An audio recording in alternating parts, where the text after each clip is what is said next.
afternoon. If everyone can be seated, please.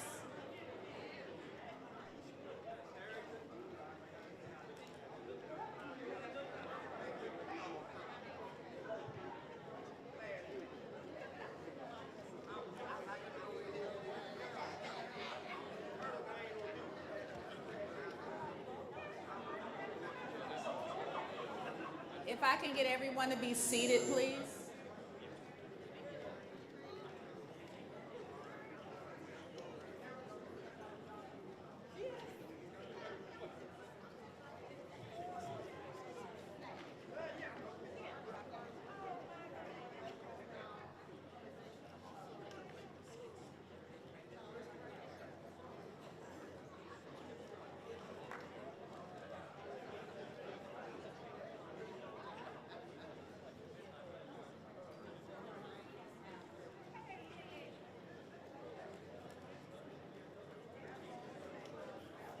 Those people coming in, if you can quickly get to your seats, please, so we can begin.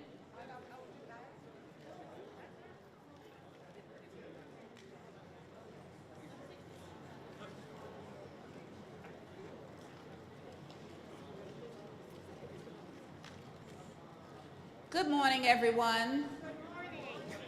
I'm Kim Holland. I'm Director of Alumni Affairs here at Tuskegee University, a 1986 graduate. We are thankful and blessed that you are here this morning for the 107th Founders Day recognition.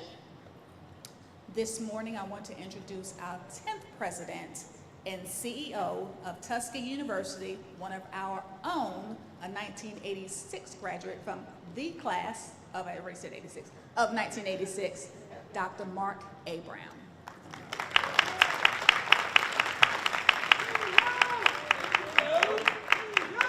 Good morning everyone. This is, it's an amazing privilege to be here with you to do what we are calling a State of the University update. But I will give you, before we get into all of that State of the University, that whatever year you graduated, because I know we have several years represented here today, that your university is doing well. Your university is doing well financially. Your university is doing well in the system of universities in terms of how others see us, how others grade our position amongst higher education. But more importantly, your university is doing well because of the people that graduated from here. And that's you. The strongest message that I could have, the strongest message that I ever have, no matter where I go, is not about the numbers or some of the data that I'm going to show you here, although I love numbers and data, as some of you know. The real strong message I have is to take a graduate from any year and say, if you don't believe what I'm telling you about the power of a Tuskegee experience, simply look at the track of their life. Find out where they were when they started, and find out where you find them today. And almost always, that's how I can win the conversation. So you are the biggest marketing piece of Tuskegee University. Never forget that. So when you go back to your neighborhoods, the barrios, wherever you are from, tell your own story. And that's the strongest story, I think, of Tuskegee. So I'm going to walk you through how we're doing. All right, let's go to the next slide. We're going to talk about these things, and I'm going to make sure I go quick so that we have times for questions and answers. You can ask any question that you want, and somebody over here will answer it. How about that? All right, okay? All right, next chart. You know what? I don't want to hide something. I don't want to make it something that I keep to myself. I'll tell you what I believe. I believe that we are here for a very purposeful reason. I don't believe I stumbled into Tuskegee and became the president by some, just strike of lightning. I believe I'm here for a purpose. I believe at this point in my life I'm here. But I also believe I must take that purpose and go to work every single day. Elbows in, as they say. Head down, elbows in, and grinding your way through. In Ecclesiastics, they sum it up by saying, sow your seed in the morning. But, and I'm paraphrasing, that doesn't mean you don't have work to do in the evening. That's exactly what it says. Sow your seed in the morning, and at the evening let your hands not be idle. If you are in any way connected to Tuskegee, especially as an alumnus, I am telling you, now is not the time to be idle. If you are idle now, there are forces in the world that will wipe your very history from existence. If you get sleepy on us now, if you don't go back and bear down and tell the story, raise the resources, be willing to get in the fight, don't think that someone else is going to come and do it on our behalf. That's what I mean. Sow your seed in the morning. But now that we're in the evening, don't be idle. When I walk around Tuskegee and I love the names of the buildings that represent family foundations, and I rest, on the avenue, I didn't build any of that. Who built it? All of the people that came before us. Shame on us if we don't do our generation's calling for the future generations that need somewhere to sit later on after we're all gone. All right, next chart. Let's talk about money. Anybody like to talk about money? Yeah. Everybody needs to like to talk about money and not be ashamed to talk about money. I'm going to tell you at the macro level, first slide. All you got to do is watch the trajectory of the blue and then the red, the gold. If the trajectory is going up on the left side and the far right side, it's a good thing. Because what are those two, far left and far right elements? Those are total assets and total net assets after you pay the stuff in the middle. Now, you cannot have a fear of the stuff in the middle going up a little bit, as long as you are comfortable with the thing on the left and that the right leaves you solvent, right? It really is just that simple. There's a reason that the stuff in the middle went up, because we needed better places for our students to live. And so we did what? We fixed Olivia Davison. We fixed Lewis Adams. Now, I was sitting in here with you all, or some of you all, around July, August time frame. Lewis Adams was not open. Olivia Davison was not open. Go by there if you have not been there yet. Not only are they open, the students love them, they're quality of life places, and we're not done. But that's why the middle needs to go up as long as the right is still solvent and strong. What I'm telling you is your university is solvent and strong on the right, and you're going to have to do some more in the middle if you want to compete for the students and their demands of this day. That's a basic understanding as those of us who have, I think, fiduciary responsibility for the university ought to consider. Okay? Next chart, please. Security. And I'll be as frank about this as I can. You all, your collective efforts, brought 47,500 people to Macon County, Tuskegee, Alabama, for the last homecoming, your centennial homecoming. Give yourself a round of applause. We looked at every other gathering, not just HBCU gatherings, around Alabama and this tri-state area. Nobody else's brand had that big of an impact on that weekend. It seemed as if everybody came to Tuskegee. And if you were here, you probably felt like everybody came to Tuskegee. Now, the problem is about 4 to 8 or 9 hoodlums also came, some of whom are in custody. Others of whom may be in custody in the future. That's not my business, but they are being locked up and pursued. But they revealed something to us that we can't walk away from. They revealed that this is an open carry state. They revealed that more people have weapons than we know now, and that it's too common. It's far too common. And we took it on from two perspectives. We went and talked to the legislators, those that we knew that were elected and those that would entertain our time. We told them that the C-switch that you put on a Glock instrument that makes it automatic has no place in a civil society. We asked them to outlaw it, and they did in the state of Alabama. And then we looked inside of our own place and we said we can no longer live as comfortable as we thought we could live with just the going and the comings. The world has changed. I was here in the 80s. Loved it. I went everywhere. Places you're supposed to go, places you're not supposed to go. I went everywhere. I enjoyed my time at Tuskegee, but I never once feared being shot. It was not my reality when I was here. It is a reality today that you have to protect, we have to protect you all, we have to protect our children against the world that we live in. And so these are the things that we've done. You've seen some of this, so I'm going to go fast. Next chart. So we listened first. We visited every dormitory on the campus. I listened to all of our students in sessions. I talked to some of you all in Zoom sessions. I talked to parents over and over again. I wanted to hear what they were. And let me tell you, the emotional scars are real. If you were there or if you weren't there, the thoughts of the parents are real. And most of us have children. You know that if nothing else, you want them to be safe. So these were real valid concerns. It was not just a matter of having a session so someone could complain or vent. They were concerned about the safety of their children. We had to act as a university. And so we did. Next chart. So here's our new chief of police. He's not here. He'll be here in a couple of weeks. And look, I removed the chief of police. And some of you are going to see me around here this week, and you're going to ask me what you do with person A or what you do with person B, what you do. I don't discuss personnel actions like that. So I'm telling you in advance. If you ask me, I'm going to tell you that. Don't discuss personnel actions. I'll just give you this broad answer overall. It is our job to do what is best for Tuskegee. And that is what it is. This is our new chief of police. He is very well qualified for the job. He's both certified. And a policeman wears a gun.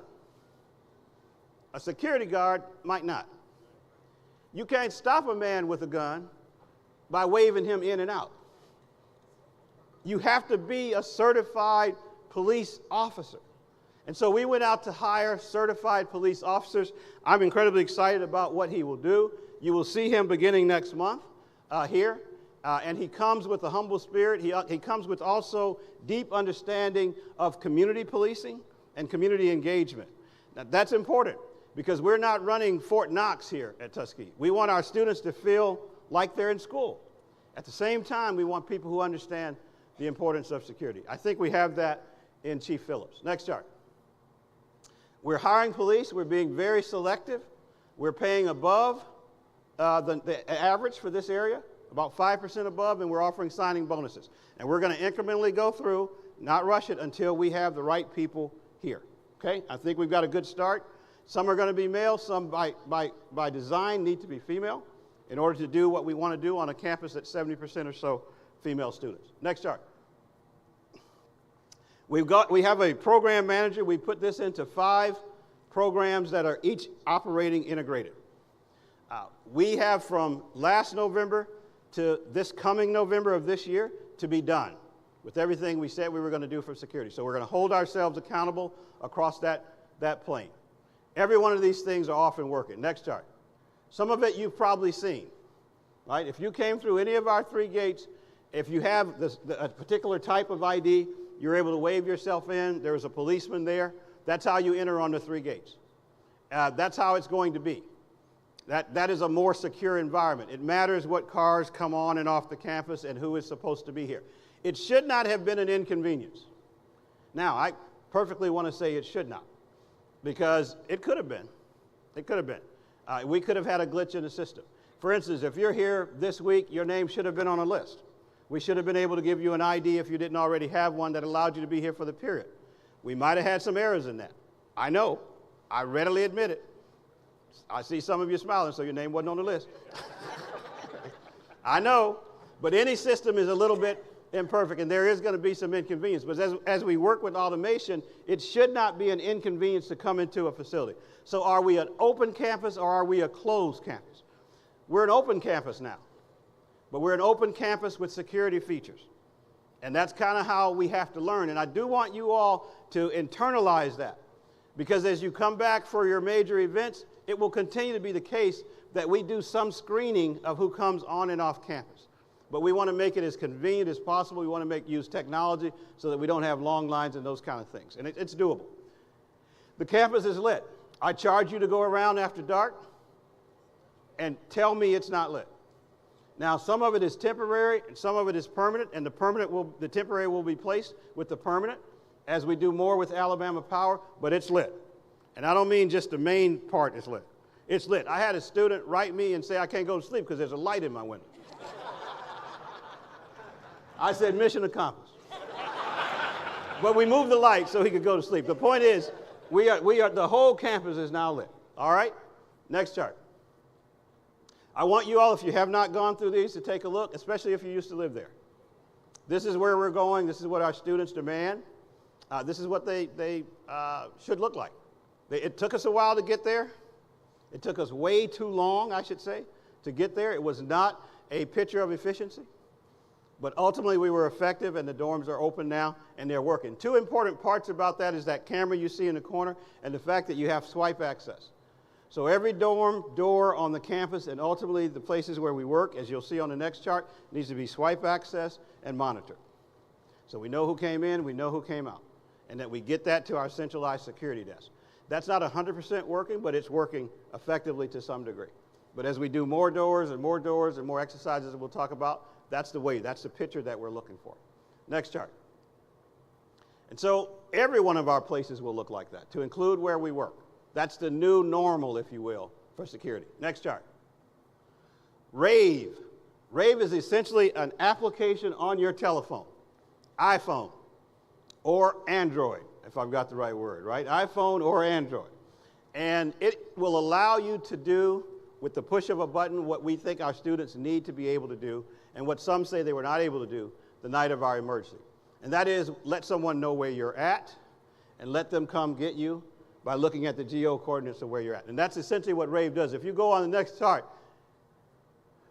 so if you look to the right, I know that you can't see all of that, but imagine that on the face of your phone. All of the squares that you see kind of tell you what it will do. So if I'm a student, it says in the middle, maybe you can't see it from where you're at, on the top, it says mobile blue light. Some of you used to see blue light phones across the campus. Pick up and call. Well, that's old, actually. Nobody actually uses those phones. And if you go into a room of students like this and you say, who has a smartphone? Almost every one of them have some kind of smartphone. Even if they don't have other things, they got a smartphone. And they can push that button, and it will say that they are standing on the other side of the vet school under some form of distress. And the security people will know how to get to them and where they are at. Critically important in this environment. They can also push the other button and say, I'm at Foster, and I need to walk to Lewis Adams. I've been studying, and I need, an escort to walk with me. So this is where we're going in their hands, and frankly, it's what they know best. Our students are digital, right? They are digital. They're digital with everything. They grew up in digital. Everything is digital. And so to ask them to go pick up a telephone and make a phone call, you're going to need more instructions than you're going to need for this Rave app. This is where they're at. This is where they're at. And they can also report to the security that they see an issue. Someone is going in an unlocked door, right? There's a person here that looks like they're curious. They can report without creating focus on themselves. So this allows them, and we're going to, again, no solution is 100%. We're going to exercise with this, make sure everybody is comfortable with it. Next chart. If you're going into a large facility on the campus, expect either to be WAN or expect to go through metal detectors. And if there is a social event on campus for our students, it will only be in a location where these things occur. And even if we invite others in, they will have to come through the controlled aspects of a WAN and these kind of areas. That's where we are today as a society. Next chart. So some of these you're going to see if you come to graduation. So again, I'm going to give you fair warning. If you come to graduation, you're going to be in Chappie James. You might want to bring a clear purse. You're going to go through something like this to get into Chappie James. Go to a football game next year. You're going to have to go through something like this. You're going to need a clear purse. Just make it the normal. That's where we are. Next chart. So by August, part of what you'll see in our community policing is you will see our patrolmen riding around on bicycles. Now it's important. Why do we say bicycles? Because, if you're in a sedan and the windows are tinted, no one really knows who you are or what you're doing, and it essentially puts up a wall between students and community. If you're on a bicycle, riding around routinely, and we'll have enough of these folks to be 24/7, right? 2 shifts, 3 shifts, however they decide to do it, you begin to know the people on campus. There's nothing intimidating about a bicycle, right? So that's part of the community policing aspect. Next chart. These are our 2 new officers, Brendan and Bowser. So Brendan and Bowser are part of our new K-9 patrols. They have passed their physicals, they're hired. They live at the School of Veterinary Medicine. Isn't it great that Tuskegee can do that for itself, right? That's who we are. They live at the School of Veterinary Medicine. They intentionally do not look intimidating. And they aren't. They don't look intimidating. However, if you brought marijuana with you, they're going to stop and not stop looking at you and not allow you to move until the police have decided exactly what it is that they've smelled. That's what they do, as well as weapons. That's kind of what they do. But they're a part of what you're going to see on campus. And we will have our officers trained on how to handle Brendan and Bowser if they happen to be part of the K-9 patrol. That's the new Tuskegee. It's not intimidating. We don't want it to be a wall between police and our students and you. We want it to be community policing, but effective at the same time. Next chart. We exercise. We've done this one time. We're going to do it again. Where's Mr. Lee? Where's Mr. Lee? Stand up. Mr. Lee is a part of that. I want to thank him publicly for helping us get some of this in control, to include how to work with agencies off the campus for disasters, kind of things like tornadoes, but also these exercises. We're going to have about 4 to 5 a year. We've had the first one. We're going to have a second one where we test rave, we test the gate, we test our ability to go find a student if they're in a location. That's how we become security conscious. Never again are we going to be ever caught not having done our homework on these kind of issues. And you will not find us next November saying, we wish we could have gotten done what we could be done, because we're not going to be idle in the evening, if you follow me. Next chart, please. All right, we went to see the governor. I want to thank all of our trustees. Do I have any trustees here? I'm not sure if we have any that have gotten here yet.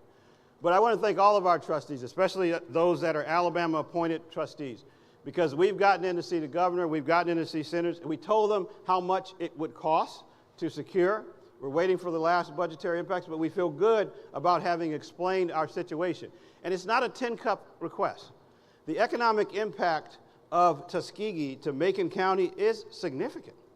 Not just the number of employees, but the dollars that recreate themselves out there. We're not talking thousands. We're talking multi-millions. And so imagine a day in Macon County without a Tuskegee because security shut you down. It would be a bad economic day and future for them. And so that's the point we made. They were very helpful. On the picture is our trustees, but also the chief of staff to the governor. They invited us in, they listened, and they are acting on this. So very happy for the support that we got. All right, next chart. Let's talk about the academics and the academic enterprise. Where's Dr. Charm? Stand up, Dr. Charm. So if you all do not know Dr. Charm, am I saying Charm? So first of all, if you look at the spelling of the last name, you're not going to come away with charm. So I'm just telling you all in advance, it's Charm. Telling you so you don't make the mistake I made for 2 months, talking to him with the wrong last name. It's Dr. Charm. He is very well qualified. He is leading our academic enterprise. As you go around this week, I ask you, go up, meet him, ask him any question you have on academics. Any question you have. And I think he'll be able to talk to you about what we're doing, what we have done, and where we're going. This is not his first time at Tuskegee, certainly not his first time in higher ed, so we're highly confident on what he's going to do. I asked him to do a couple of things. I asked him to help us get to R2 status, because that's the research level at least that a Tuskegee ought to be. To talk about that a little bit. I also asked him to increase our international student population. That's very, very important, right? I don't know when you were here, but having a robust international student population has always been a part of the Tuskegee experience. I'd like him to be able to do that. And then there are some credentialing and academic things we will talk about here that are also in the center of his portfolio. So welcome, Dr. Charm. So I want you all to help me with something. This is, I don't believe we're live streaming this or videotaping this, although I see a whole lot of smartphones up here, but I don't think we are. Are we live streaming it? Okay, well, hello. Here is something I want you all to help me with. The word accreditation. They're accredited. They're not accredited. Their accreditation is in question. Make sure before you use those terms, publicly, privately, as far as I'm concerned, but certainly on media platforms, that you are basing what you're saying in knowledge. Because if you are not, you're not helping us. You're not helping us. Know what you're talking. Look, if you want to sit down and have accreditation 101 all the way up to the 500 level, we'll be glad to have Dr. Charm take you there, right? But don't say it until we're sure. And tell our friends and family, let's make sure we are basing what we're saying in knowledge. Tuskegee has been accredited as a university at the top of this pyramid for longer than any of us have even been in here. You have an accredited university. There are always, within some of the schools, there may be concerns here and there. But all of those right now are accredited. So anything else about the making of the sausage and what you heard from someone and everybody else, that's not helpful to us. And there are people who make go and no-go decisions based on what is said without going to check. So if you have said that, think about what that might mean for Tuskegee as we're out there recruiting. So help me with that. This is the pyramid. Dr. Samuels is our accreditation expert. Dr. Samuels, stand up. You all know Dr. Samuels. She is our accreditation expert, right? So I'm giving you all the sources for the information if you want to know about accreditation, so you don't have to speculate on it. All right, let's go to some of the slides and talk about. So students first, math intervention strategies. So there are some courses that have always, this is not new, affected us, I think, as a people, and certainly at Tuskegee. We've changed the way we approach them. When I was here, you could take remedial math and not get college credit. There were some other remedial courses you could take. They were frankly more indicative of what happened in K through 12 than they were your true abilities. That remains the case. Math 107 is a difficult, as an example. I use this example. There are others, math, chemistry. They're difficult school challenges for some of our students. But we shouldn't be surprised, because if we look at the particular counties that they come from, where we know that those counties are having troubles with some of these courses, especially those that are math and chemistry, those kind of things. So we've said, look, if you make 80% or less on the first test, you must go to tutoring. 80% or less. Why 80%? Well, look, the first test really is a regurgitation of what should have happened in high school. That ought to be a knock it out of the park exam if you, in fact, are ready for Math 107. But if you are not, it shows up. If you got an 80, then the next one, because they build on each other, is probably going to be something far less than 80. So we get in front of it, and we ask them to go. And it works. It works. Now, I think we need more of the tutors. We need more AI and those kind of things to do it to scale. But it works when you provide help for them. We got two things that we're going to do. Next one. We met with all of the math teachers. Here's what happened that particular semester in terms of pass rates. In 2022, 62%. Now, what does that mean? That means 38% of the people either dropped the course or had to take it again. Do you know how much it is to take one course? A lot. That's right. That's exactly what I was going to say. It's cost a lot. It certainly costs too much to have to take them 2 or 3 times, right? And it means you're going to maybe graduate later. It kind of builds on itself. But if you look, we went from 62, 2022, 62, 2023. With intervention, 84%. Intervention works. Tutoring works. Helping our students work. Now look, don't think that these students are going to need a helping. Some of them are going to take off in their sophomore, junior year and do incredible things. It is some of these early courses where they need help. Next chart. Before I get to that, let me tell you what we're doing, and I'm going to talk about veterinary medicine. Let me tell you what we're doing with those students. So we're going to invite 200 students here this summer, I think in 100 increments. So first 100, second 100. They're going to stay several weeks at no cost due to help we've gotten from the United Negro College Fund and others. And you know what we're going to do? We're going to teach math, 106. We're going to teach basic chemistry. And we're going to teach leadership, socialization skills. Just 3 courses, so they still got the half of the day for summer stuff, all right, at no cost. And we're going to specifically invite them. Most of them will be from Alabama and Georgia. We're going to map to the places where we see some of the performance issues in the first year. We're going to bring them to the campus. Why? So that we can get ahead of what we know we see in there. Now, they don't get college credit for it, but they take the campus and they're ready for it in the fall, and they're confident that they can do the courses. That's how we put our students first, and that's how we're culturally sensitive to what may have happened in K through 12. 80% of our students go to public schools, right? So we have to face the reality if we truly want to do what would help our people, and I think that will help them as well. The School of Veterinary Medicine. So it is true that there were concerns at the School of Veterinary Medicine.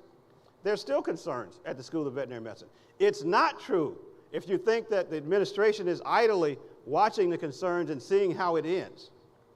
We're actively involved with the School of Veterinary Medicine, actively involved, have taken actions where we've seen results, have talked to the accreditors myself more than once, and have a strategy for this. It's not easy. I don't want to paint the picture that it's easy and this is T-ball and we've already knocked it out of the park. No, not at all. It's very complex. And the accreditors are not wrong with their concerns. So it's none of this, the bad guys are coming to get us. This is, we've got some things we have to address. They said things like, in some of these standards, do you have sufficient resources? Have you, if we look on your books, have you put resources into the veterinary clinic so that they can do the kind of clinical things that are required, right? And over the years, we may not have. But we did. We put $1.1 million in of our money, $1.1 million into the vet school in the line for hiring people, right? And we are hiring people a little bit, again, above market rate with the specialties that are needed to do the work. Now, let's talk about Recruitment for a second, because I really think we got to talk about Recruitment. So someone said they had massive layoffs at Tuskegee. We didn't have massive layoffs at Tuskegee. We had some intentional removals at Tuskegee. There is a difference. There's a difference, right? Yes, it is true. It is true. If someone says that somewhere between 6 to 10 people in a workforce that we changed out, we absolutely did. But it wasn't because of budget. The budget was fine, because we're hiring behind them if necessary. No, what we did was take action in order to make the changes that we thought we needed to take. So don't tell anybody we have not having layoffs. We're hiring every day. In fact, I think what Ms. Talbot Ross would say is slow down on the hiring, right? So it's not a matter of layoffs. It's not a matter of budget issues. It's a matter of addressing issues that we believe need to be addressed. We got to state it the right way. We don't want people to think we're in some crisis and we're doing layoffs. There are no layoffs at Tuskegee. But we put the dollars in, and then we told the accreditors that we put the dollars in so that our leadership and team over there could hire at some high skill levels that were necessary and compete with the Auburns and the UABs and the others in the area where we're all competing for talent. That's what that was about. We had the architects design for us the small animal clinic, the instructional facility, and frankly the other phases, the beginning of the other phases of what is needed to build a new veterinary school. And we're going to build a new veterinary school. And when I say that, we're going to start with the small animal clinic. I'm not speaking out of school. We have the initial dollars. The board approved it. You know, we're getting ready to go through the competitive process, and I'll show you when you'll see shovels in the ground. But so why the vet school? Tuskegee is associated with the vet school without question. Right? No one had a vet school in HBCUs in this country but Tuskegee. And the facts, as we'll go through later, are irrefutable. If there are 127,000 veterinarians in the country, not my facts, but the facts, there are 127,000. Less than 2% of them are people of color. 75% of that 2% graduated from Tuskegee. So that's irrefutable. There is no question about that. If you go to any university, not an HBCU, any university in the country, and the dean of that university School of Veterinary Medicine happens to be a person of color, 100% of those deans graduated from Tuskegee. it seems to me that the world needs Tuskegee to continue producing veterinarians. And that really is my point. And so we will not let it go down. We are going to invest in it. It's worth raising the money. It's worth borrowing money if we have to, but I believe we can raise it. And we're going to put shovels in the ground to prove what we are saying and that we're behind it. Next chart, please. They also asked us about caseload, the amount of experience students have, hands-on. It's a good question. Is it adequate for them to ultimately perform and to pass the test? Those are great questions. We partnered with Auburn University so that they would be able to do that. But that cannot be the long-term solution. Partnering with Auburn is good, but look, come on. Everything that I just told you, is that our way forward, to just partner with Auburn University? That's not how we do it, right? No, we're going to bill it for ourselves so that we can get all the clinical experience, right, that we want. If it's small animal feces that you're looking for in order to do the work on, I like to say they're all over Tuskegee. We can go find them, right? We're going to be able to do what we need to do independently, okay? Next chart. But that's why we build the facility. And the pass rate. I showed you the accreditors, right, that we were talking about, NAVLE in this case, the professional accreditors. It is true. If you look at 4 years, you look at 4 years or 3 years of declining pass rates. We've inserted help for those students.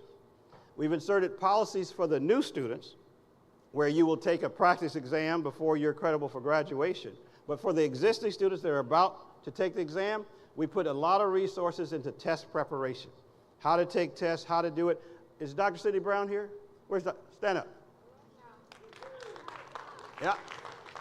Dr. Sidney Brown, who I know very well, is part of the folks over there helping them prepare for tests, test-taking strategies, all of that, as well as some contract support as well. So we are investing in what it takes to help our students. And I'm just if I could have a personal moment here.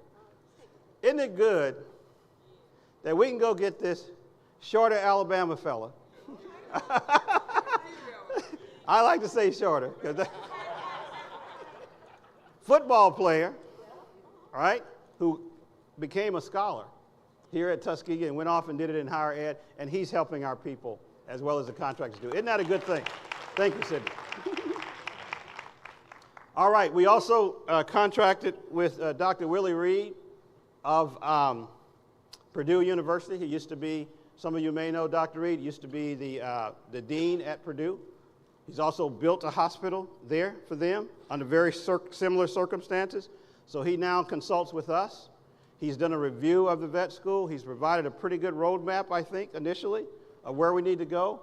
He's a part of our staff, essentially helping us. So we're getting the help that we need, and Dr. Willie Reed is a graduate of Tuskegee School of Veterinary, so he wants to do this. This is not something he has to do, it's something that he wants to do. So we're confident. Next chart. So I want to talk about how we put students first. I said a little bit about it earlier. I said it before I ever got here, when I was on the way here. Some of you that have been involved with that, you remember I said, look, you got to put students first. You got to do these kind of things. You got to make financial aid a functional area where it helps them, right? You got to make tutoring available for every student. Every student that graduates has to have a certificate, not just a diploma, but a certification, making them more competitive than their peers.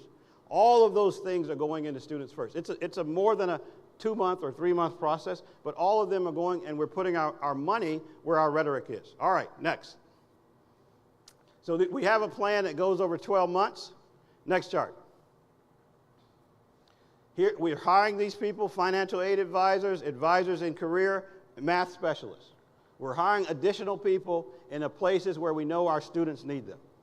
And I just cannot overemphasize how important financial aid is in understanding it. If you were to just listen to the news and you didn't know anything beyond what you saw in the news, and you were trying to decide to go to college, you might not go.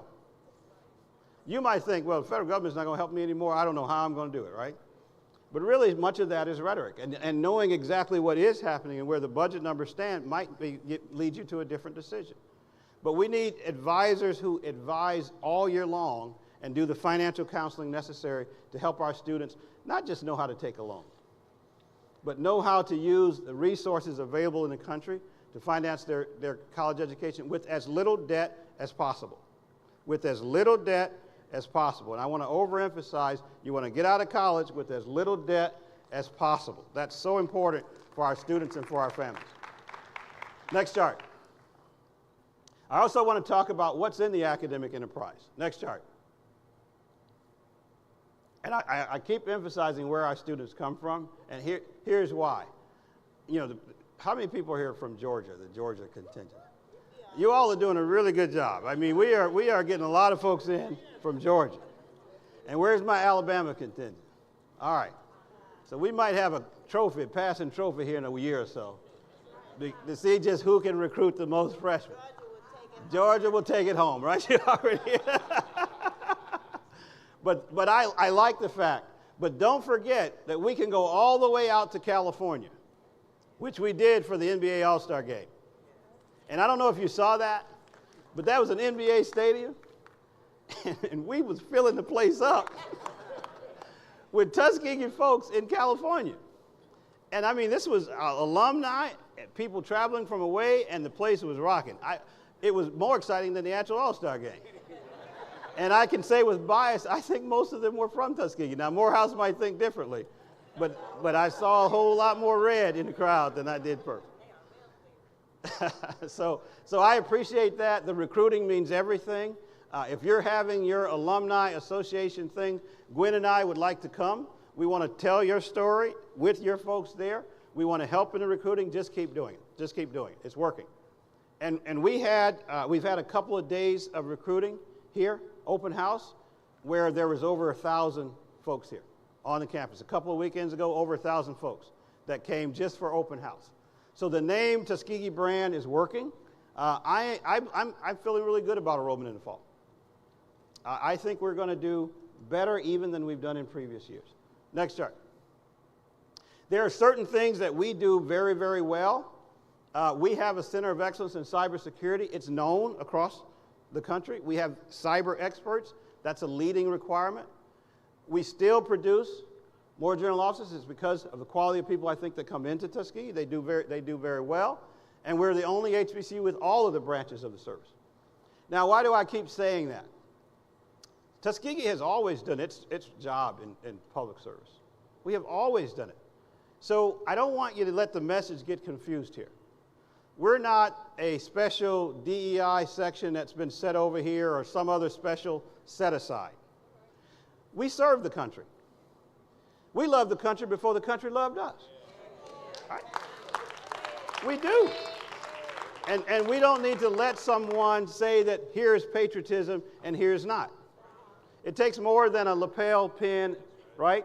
It takes the service. And Tuskegee has done that. We've done that in uniform. We've done that in medicine. We've done that in research. We helped solve polio. We taught folks how to fly when they think they couldn't fly, right? We're teaching cancer research. Please. Yeah, we understand the United States of America. We are a part and interwoven in it and proud of it. And I don't want anyone to try to shape us in any other way. We are a patriotic school, and we've been doing our part a mighty long time. And I want to make sure that we take that message where it needs to go. Next chart. And if you don't believe it, ask those guys. So we have an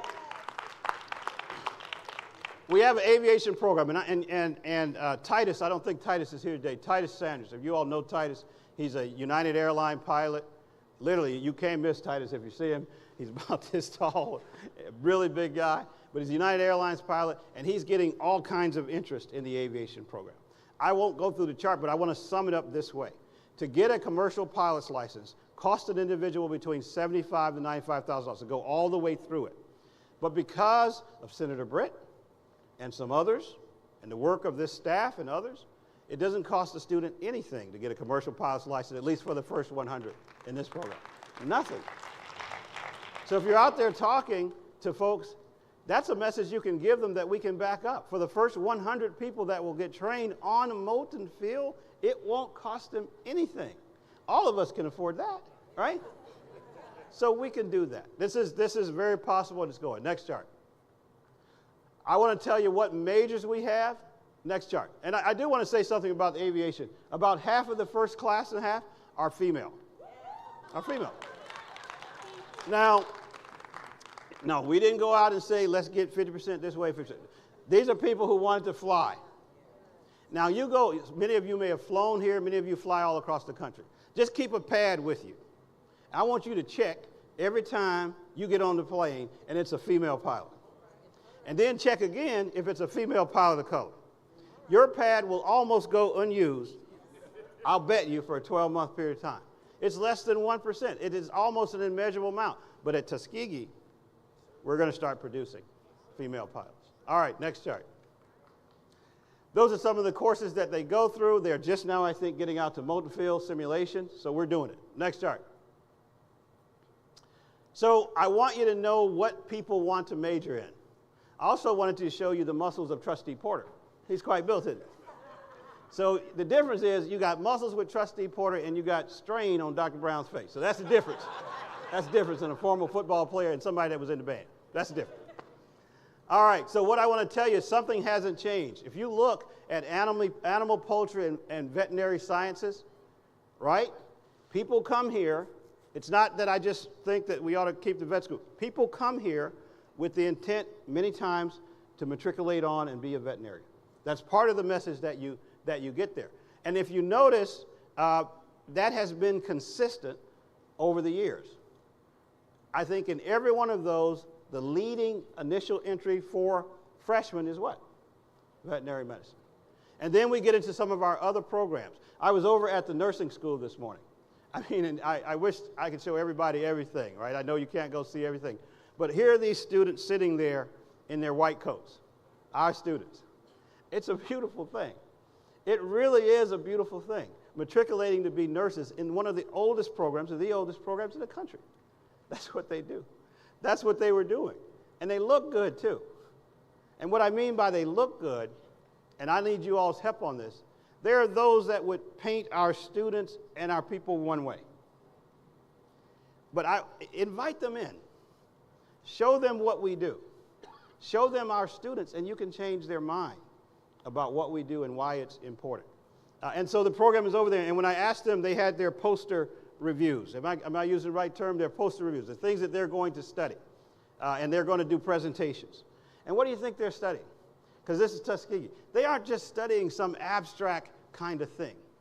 They're studying diabetes, something that is a scourge on our people. Many of us, right? They're studying it and some of the solutions to it and how to be a nurse for those kinds of things.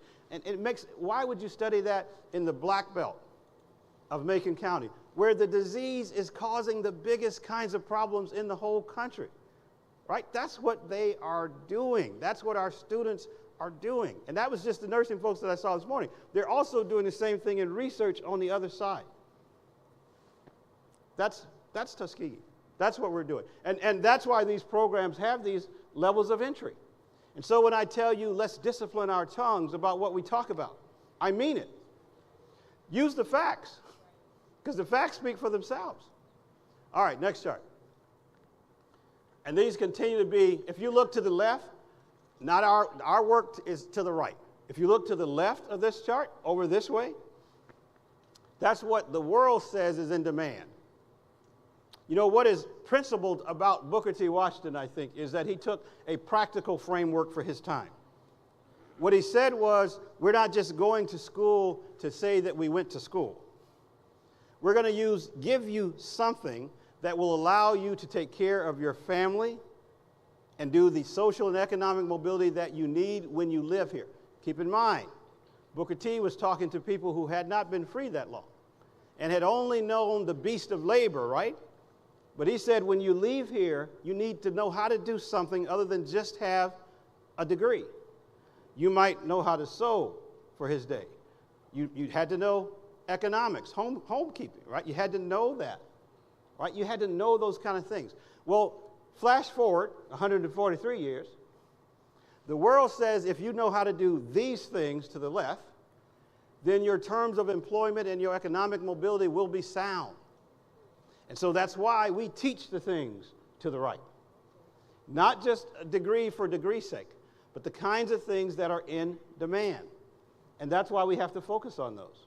And I think that's a very important element. As we add new degrees, and we'll talk about that later, they need to be the degrees that the market demands, not just the ones that we want. And frankly, if nobody's hiring, why are we teaching that? I know that's a touchy subject because people will say, well, yeah, we've been teaching it for 50 years, but don't nobody do it anymore. So we have to have that kind of conversation and make sure we're teaching what the market demands. Next chart.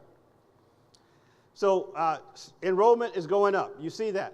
Starting in the fall of 20, you can see all the way up. On the top is the tuition. I'm very grateful for our board. I went to our board and said, look, there's a lot going on in the country. Do we want to put a significant tuition rate increase? Can we go without doing that and still be a very solvent university? You can't always do that. And you have to cover, right? You have to cover your costs. But if you look at our next chart, they agreed that with the exception of inflation, Tuskegee, uniquely I think, amongst higher education universities, will maintain tuition at this year's level for the next 2 years. We are not going to increase it based on what we know today. That's a good thing. Now, everybody says, yeah, but you got to do inflation, right? Today's dollar is not tomorrow's dollar. We all know that concept. So you have to do inflation. But beyond inflation, do we have to do those, what you see, tuition increase percentages? There are some that would argue you always go up. Why are we here? You go up if you have to. But if you don't have to and you can sustain it, why go up? The wealth gap in the country is still broad, still wide. Many of us may feel like we've made it, but many have not. There are still a lot of first-generation college students here. Now, I always laugh that you wouldn't know it if you look at the car lot. There's some pretty nice cars out there. But the truth is there's still a lot of first-generation college students, and there's still a lot of college debt upon graduation. We're going to try and do this for the next year and the next 2 years, try and keep tuition flat with the exception of inflation. That means that you all are going to have to help me raise money. There's a concept, and our students have this concept. I hear it all the time. I pay for everything that it costs me to be here. Actually, you don't. It costs a lot more than your tuition for you to be here. It costs the work of philanthropy. It costs all of the other stuff that we have to come about, all of the grants, everything. If we were to charge you what it costs to be here, very few people would be able to afford to come. So for right now, that's where we are on tuition, and I'm very happy that they agreed to freeze tuition except inflation. Next chart. R2. R2 status means that's a higher level research university. Now, there are schools that have an R2 status, and again, I'm going to use the schools' names just for examples. So you have to produce a certain number of doctorate graduates in certain levels for research. And I think it needs to be at least 25 per year. So if you had a large state school, the probability of you producing more graduates is probably a lot higher, at least if you were just looking at the number. Doesn't mean that your research was more credible or more impactful. It just means that your numbers were high.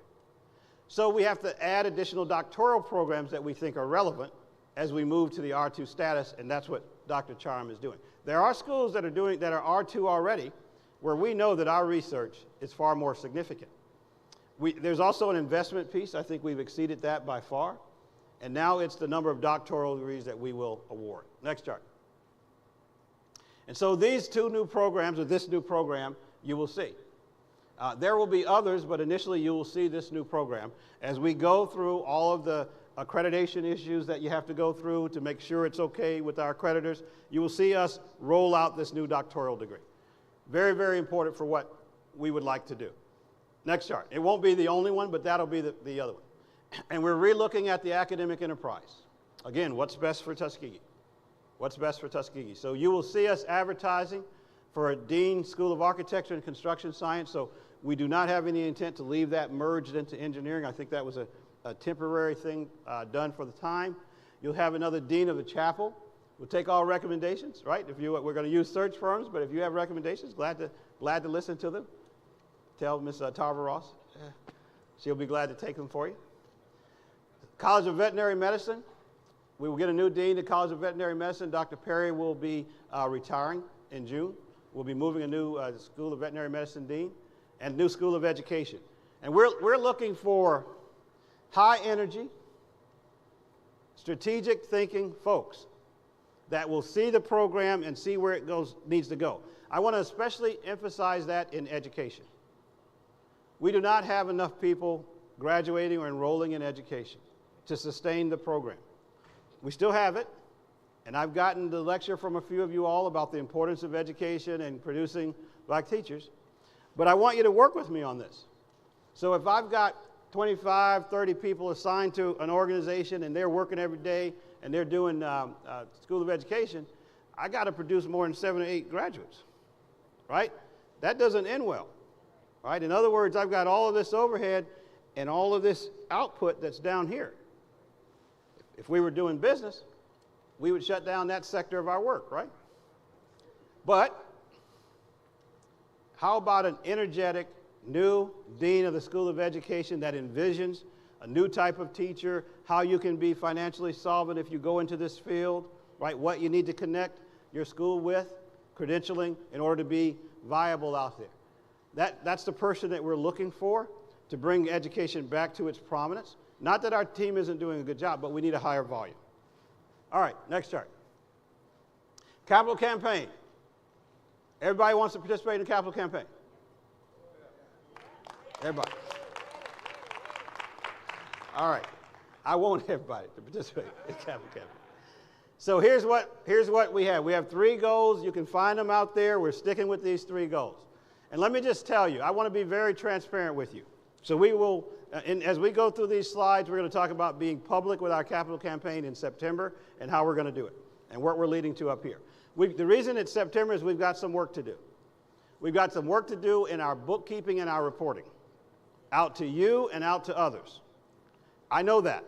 I've gone through some of this at some detailed levels. I want to tell you right up front, we have to get better at that piece. And we are. We're going to get better at that piece, and I'll show you some of our new leaders in that area. But that does not have a greater importance than we have to raise money for some of the things we want to do. All right, next chart. Well, first, before I go off, I'm sorry. I believe that there is a misunderstanding about alumni engagement. And that percentage, as I continue to work on it, has something to do also with how we record your engagement, what tools we use. So no one is at 33% in the country, very few people. No, most of them are down at 3 to 5%.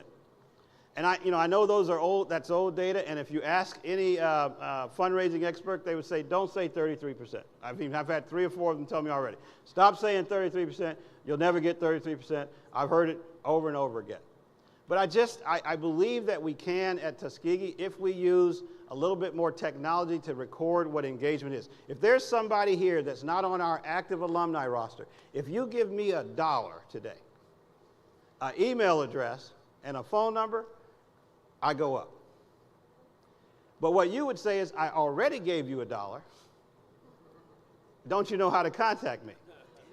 All right? And then I would rustle back to my office over there in Kresge and talk to the team, and I would gather them all up. And they would come up here with all kind of papers and stuff, and we wouldn't be able to find your name. Now, I'm oversimplifying it, but really I'm not. It would be a challenge very similar to that. And it's a data challenge. Now, the money's collected. Look, I will tell you this. There is no missing money. That's not what this is about. This is about data, right? Let's say that your company gave and they call you Dr. John Doe. And you gave and you call yourself John Alexander Doe. Well, my system is going to send a note to John Alexander Doe and another note to Dr. John Doe. And you're going to have to get together and put all that together because I'm not going to be able to reconcile for it. It's a data issue. It's not a where's your money issue. But it is a data issue when you look at how many and the volume that we have. So that's kind of what we have to fix. And technology will help us fix that. It will help us fix that. But I don't want to mislead you as fix today, but it will help us fix that. But we can't do it the old way. We have to use technology because we've grown too much. There's too much different kind of giving. We've got to mainstream that. That's why I believe when it's all said and done, we can get to 33%. I believe that. All right, next chart. The reason I want to focus on the endowment Our endowment is invested very well. They are doing a good job on the investment side of managing our endowment, and the markets have been friendly. So letting your money make your money. When I say we have enough money in a particular line to start with the small animal clinic, here's the beauty of that. Here's the real beauty of that. We didn't necessarily raise that money. We took some of our McKinsey Scott money, invested it well, can leave the corpus there, take what was earned, and go work on the vet clinic.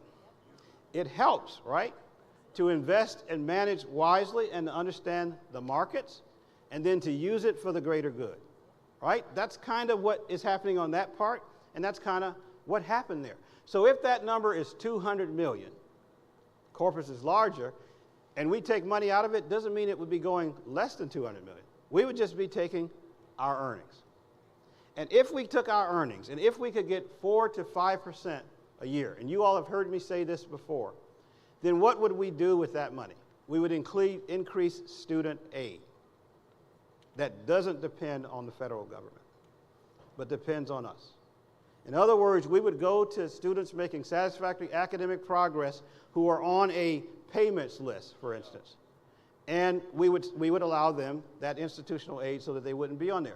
And let me just tell you something about the payment list. Like when you get registered, you've spent all your money, and you have another 4,000 left, and they put you on the payment list to make incremental payments. If you don't have any money on this end, what are you going to pay those payments with? And why do we keep saying, where's the money? They don't have any. That's why they're on the payments list, right?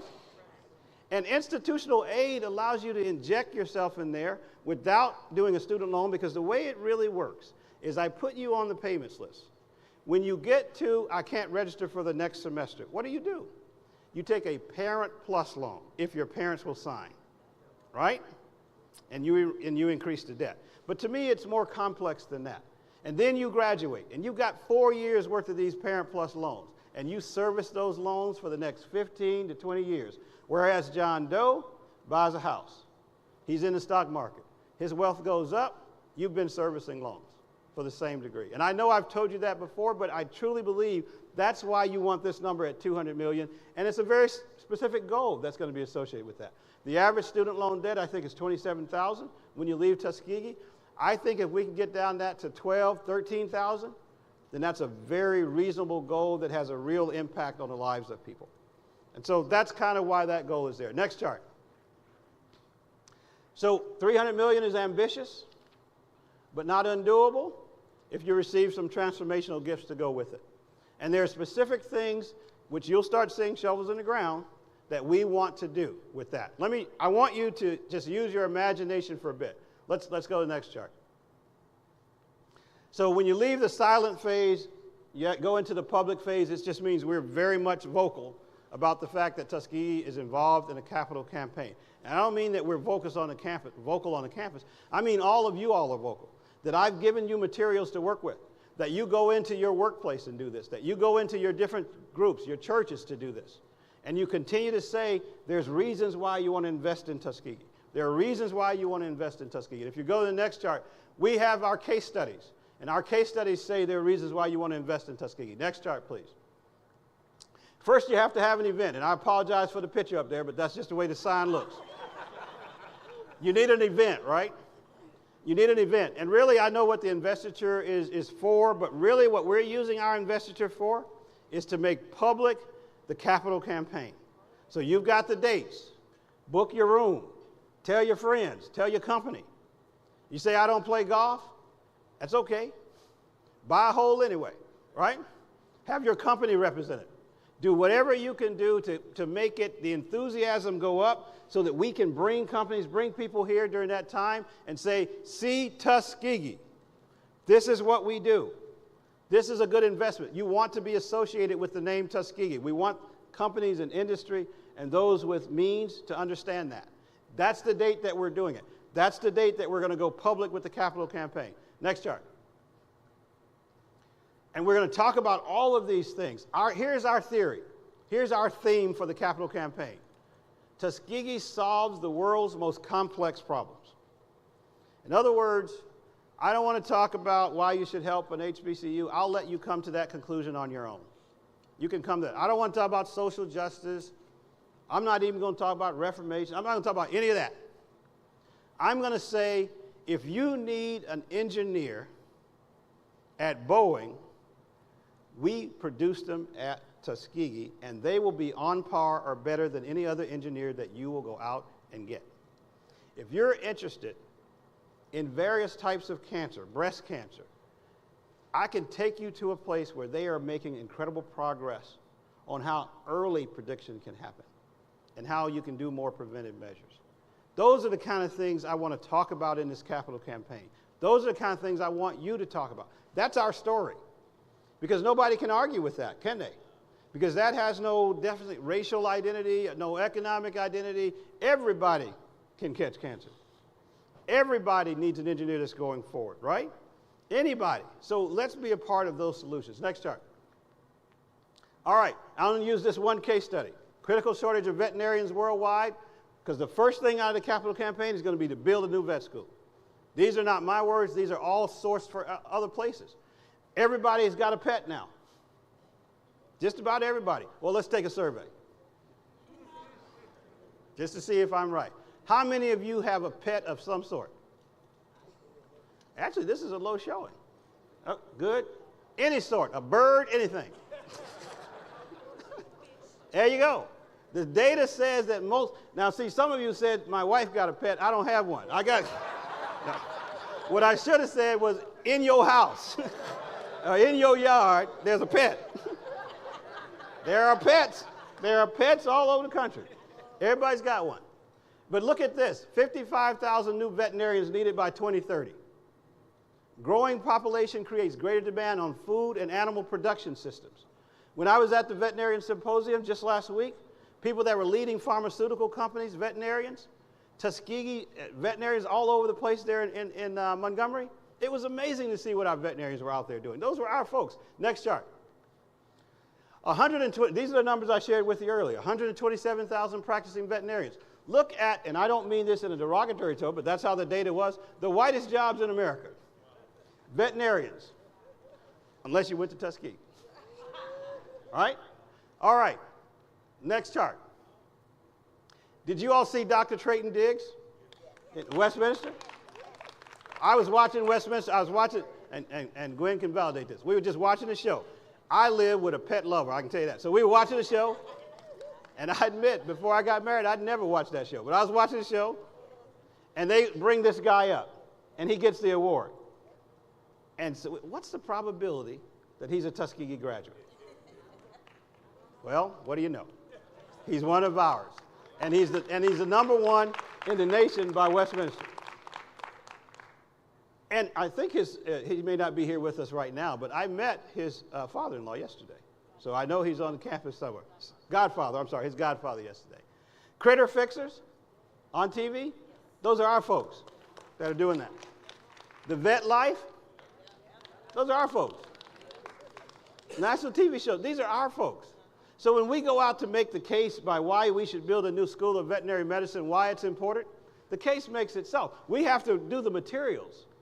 But the country needs a vet school to be at Tuskegee, doing well. That's the point. Next chart. We know what it's cost in general. We're ready to put the RFP on the table. Next chart. We've gone through the details, right? So we know what where the bids in general should come out. And our intent is to build more capability so we can take more students. A larger square footage, right, in these facilities. Next chart.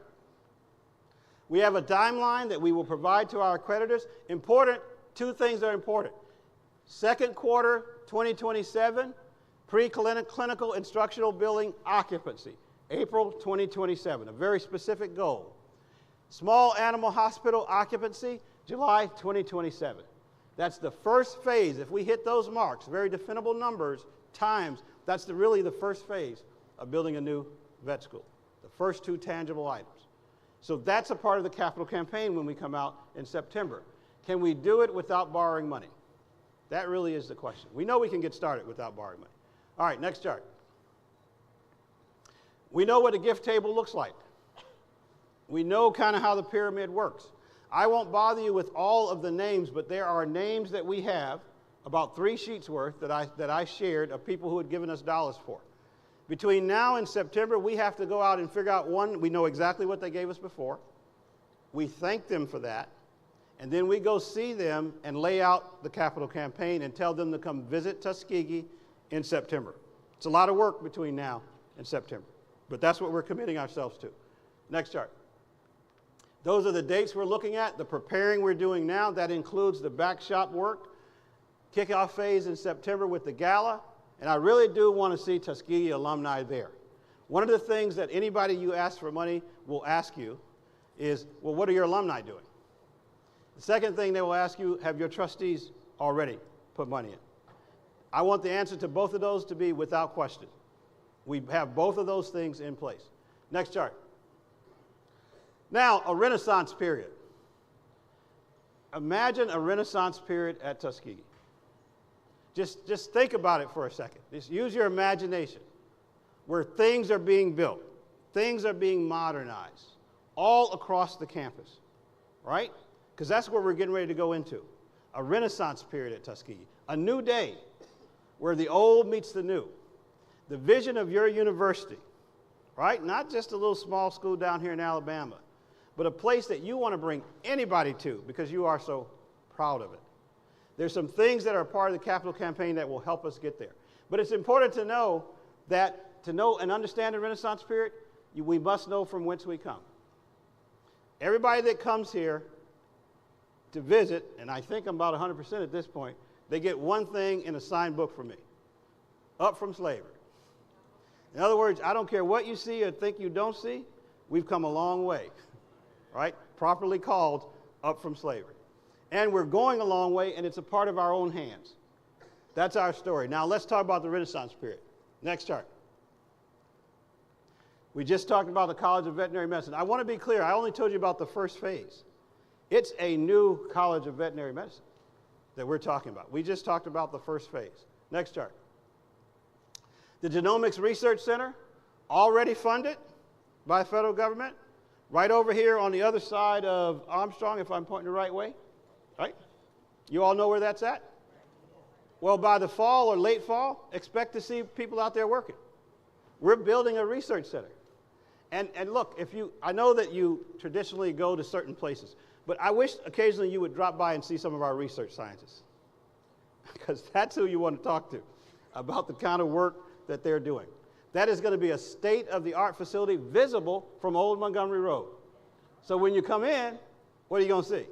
You're going to see the first elements of the Renaissance period coming up, because they're going to be building this new state-of-the-art building. And the beauty of this is that's somebody else's money. All right? That's not our money. That's not debt money. All right, next chart. And, Mr. Fluker, and I met Mr. Fluker. How many of you all may know Mr. Fluker? He's an architect. See, and I just was determined I was going to make him Dr. Fluker's child from when I was here. But he's not. But he's a very intelligent guy. And he's talking about student housing solutions, what I call Tuskegee Village. So we've done the survey. I think the survey started. Let me get that right. The survey started, completed, student input. If you were going to borrow money, this is what you would borrow it for, a dormitory, because that pays itself back over time with tuition. So we're going to build something along the lines of what I call Tuskegee Village. Apartment-style housing focused on our juniors and seniors, our senior folks research, maybe some married couples. Some of you are familiar with the hotel-style apartments that are on the side of the baseball field, all right? So, again, I'm not a fan of those. Would like to see them go away. But the vision is to build these new apartment-style housing out that way, increasing the visibility on the other street there, but also the stretch of the campus, with all of the amenities associated with them. In other words, you can eat out there, right? You can live out there, and you feel like you've immersed from freshman, sophomore to junior and senior year. Next chart. All right, so let's talk about this campus. And I know. So if you all like that turning globe, I think Dr. Sammons worked hard on that. So, yeah, if you like that, tell her. All right. Okay. But a place where you can learn and live and be proud of is the point. Next chart. So campus housing needs to change in certain places. Again, we're very happy with Olivia Davis and Lewis Adams. Kind of the vision, and I think Dr. Rice is off campus right now, but coming in. Kind of the vision is if you bring a freshman or a sophomore, they likely are going to live on the main campus here, right close to the cafeteria, not in Auburn, right, but right here. Because you're becoming a student, right? You're learning how to be a student. You need to be around all the support things. But then as you go further, you would go out to the other side of the campus. You know a little bit more about school. You know you really do have to study. I mean, you begin to get those kind of things. But also, Mary McLeod Bethune Dormitory, those over there where you have group bathroom facilities, those kind of things, they have to go away. Because our students do not want to live in those kind of places anymore because times have changed. And if we want to compete, then we have to compete in a way where it's on quality. Next chart. We do know that we're already able to do more than the norm in universities in terms of occupancy. How much of the student body should live on campus? Now, many of you may have gone to Tuskegee and in your senior years did not live on campus, lived somewhere else. We also know that we're challenged in the community, right, to make sure that there's available housing, and we know what the community is doing.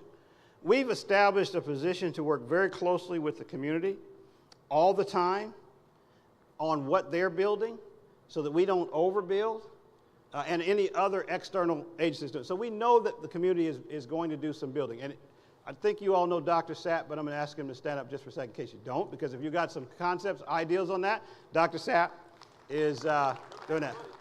And money, that's right.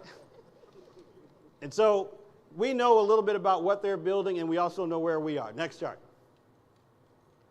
So if you look at, that's kind of what percentage of their students they house. Right? If you look at the data, that's what percentage of their students they house. But if you go to the next chart, you look at what percentage we have the ability to house.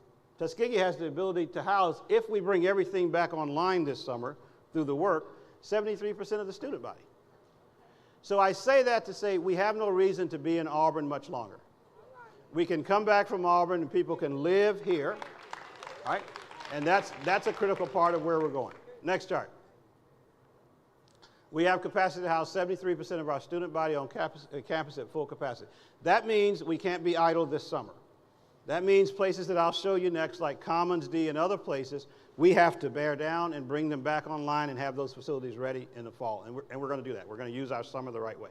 Next chart. The Luther H. Foster College of Engineering is second on our increment on the capital campaign. Expanding the School of Engineering capability and modernizing that part. And you got to know the School of Engineering, you know that that part, that flank that we have over here does not exist today, right? So that is the second part. Look, engineering is in high demand. It's in high demand. And we're in competition with Alabama A&M. Everybody's in competition. So I'm telling you, the STEM competition in the state of Alabama is with Alabama A&M. And they are a viable opponent, if you want to call them that. They're doing good. They're doing good. And, you know, in a sense, you're happy that they're doing good, but we want those students in the state of Alabama because there's a certain tuition help that you get if you're in Alabama going to school in Alabama. That's a student that we want to recruit. So we got to have facilities and everything that will allow us to compute for that. Next chart. Reimagine the Kellogg's Conference Center. This has to be a conference center that is operated by someone other than us. And so as we go out, and I know that Dr. Sapp is working on this as well, and we look for partners, that's kind of how we're pitching it. You know, if the hospitality industry is growing, so I'm not sure what others say about the data, but the hospitality industry is actually growing. It is a very viable career field. It's part of having a hotel like this, conference center on your campus, and we want deeper relationships with the state of Alabama as it relates to the Civil Rights Trail. Think of Tuskegee as a destination site. right? You can start in Selma, you can start in Montgomery, but your bus stops here, you stay overnight, you go to the Carver Museum, you go to the Oaks, you go all around where we have the history here, and we take care of you during that period of time. That's programming, which we don't have people that do on a day-to-day basis, so you'd have to be linked to someone who actually does do that. Because you can't have a conference center with traffic where it's going to be very booked homecoming and a couple other days a year and very empty otherwise. We can't have a strategy that looks that way, and that's why it's on the capital campaign as part of our P3 initiatives. Next chart. All right, that's kind of what I talked about. Next chart. Think of the relationship between the back of George Washington Carver, for those of you all familiar, where you come out, and then the outside place where you could eat at the Kellogg. Think about what that might look like if they were connected after you got through with your George Washington Carver Museum tour. How viable that would be. Next chart. When you come into the campus and you see Moton Hall, and Moton Hall has not been open for I don't know how many years, but you see what we put outside over the years to do it. But think about this for a second. When you come to Tuskegee, you're coming to a National Historic Site, the only HBCU that is officially designated as a National Historic Site. That should be something that you don't miss. But if you just are running down Old Montgomery Road, you might miss it, right? But what if Moton Hall, really using its ceilings, was a place that you came into kind of as our visitor center, but all along the walls in an electronic digital way, you knew the history of Tuskegee.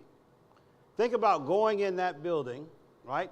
Getting your visitor's pass if you're the class, or 10th grade class, or seniors. Just think about the impact that would have on you, and think about what it would mean for everybody to know that Tuskegee, I've just come to Tuskegee. It's a National Historic Site. And the way you all like to take pictures and post them, it'll be everywhere, right? It'll be all over the place. And that will help us both in terms of our image, but also in terms of who we need to make sure people know who we are and what we have done. So it would be a visual history. Next chart. We already talked about the green space. Next chart. All around the campus would be these figures. All around the campus would be these figures. And these figures, a student would be able to sit down right beside them, right? And learn why we call Dorothy Hall, right? Sit right beside General Chaffee James and learn. And so history not in a book, but history in your everyday life and living. Just imagine that. We have the space for that, right? We imagine stories you could tell based on what you may have already known about someone who is now a figure sitting there. All right, next chart. Lonnie Johnson Research Center. You all have already heard us mention that. We've had the company down here several times. We already have established Lonnie Johnson Research Center. Part of our capital campaign is Lonnie Johnson. Why aren't we talking more about Lonnie Johnson? Lonnie Johnson is not just a super soaker. He's now working on energy, right? Batteries. Lonnie Johnson is your living George Washington Carver today in Atlanta. And we are going to have a research center focused on him, and his company is going to help us, and his folks are going to help us raise the capital as part of the capital campaign to do that. We're ready to go into public phase, right? We've got a picture in front of us. We've got a person. We've got a cause. Next chart. So this entire complex right across from Kresge, imagine that as the H.J. Russell Parkway. Part of this is a student center. Part of it is the Lonnie Johnson Research Center. So again, I want you to use your imagination for this period of time, this amazing period of time. H.J. Russell, work with me, right? If you go to Atlanta and you're sitting in Mercedes-Benz Stadium, H.J. Russell. If you flew in here on Delta and you're looking for the construction company that did it, H.J. Russell, who was educated in the construction aspect of the architecture and construction building. How is it that something on this campus is not called H.J. Russell, right? His family, their family foundation, they want to work with Tuskegee on developing the H.J. Russell Parkway. I say again, we're ready to go to the public phase of the capital campaign. We've lined up the people that need to help us. Now, part of this is a student center, and I want to tell you why it's a student center. It's hard to raise money and say, why do you want a big building that's a student center? What does that got to do? Look, you can't just take things away from students and not give them something. Now, I've been very clear. They can't party at the dormitory between two dorms. But do we think they're not going to blow off some steam every now and then? They're going to really do it, right? Somewhere. So we need to create a space where they can do that safely and in a productive way that has other issues at times. I like to say this is their 20 grand, right? Some of you know what I'm talking about. Some of you may not, but some of you all know what I'm talking about. This is their 20 grand. It's just on the campus, and they got metal detectors out front. But it's very similar, very similar. We want them to have that ability to enjoy themselves and enjoy their college experience. And we also want to make sure that we honor and do creative things in the research lab that is named after someone who was trained right here. Next chart. All right, next chart. So I think between 2 to 4 today, if I've got the time right. I'm hurrying up. So we got the time. So between 2 to 4 today, go ahead and walk through the chapel if you would like to.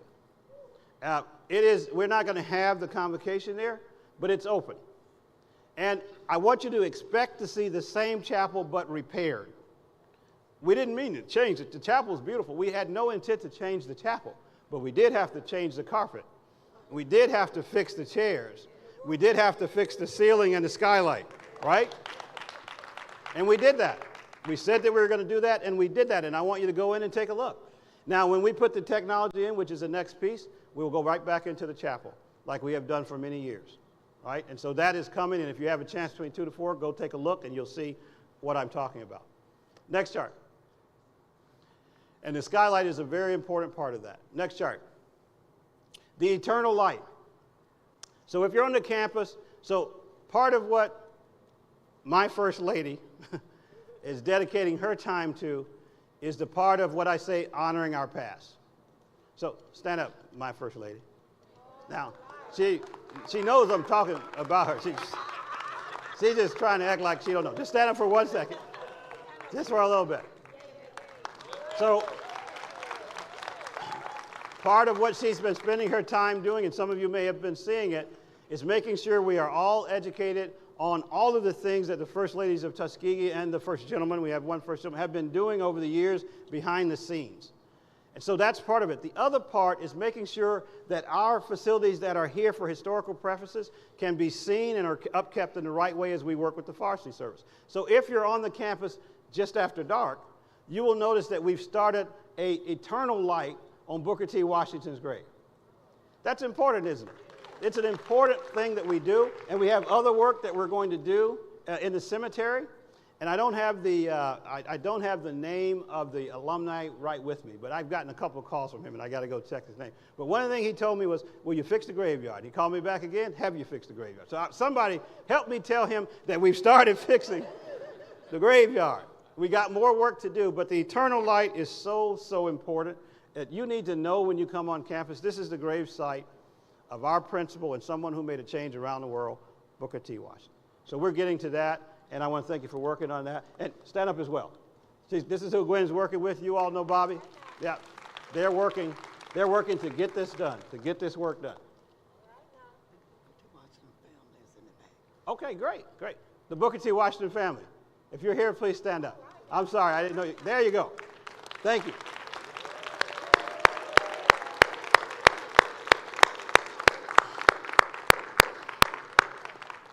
Thank you so much. So that's part of what we're doing in honoring our past. So if you hear say honoring our past, investing our future, that's the Tuskegee way. All right, next chart.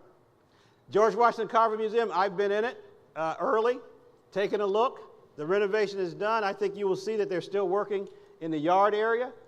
We expect that probably within the next month, 4 to 5 weeks, but we're back open for business.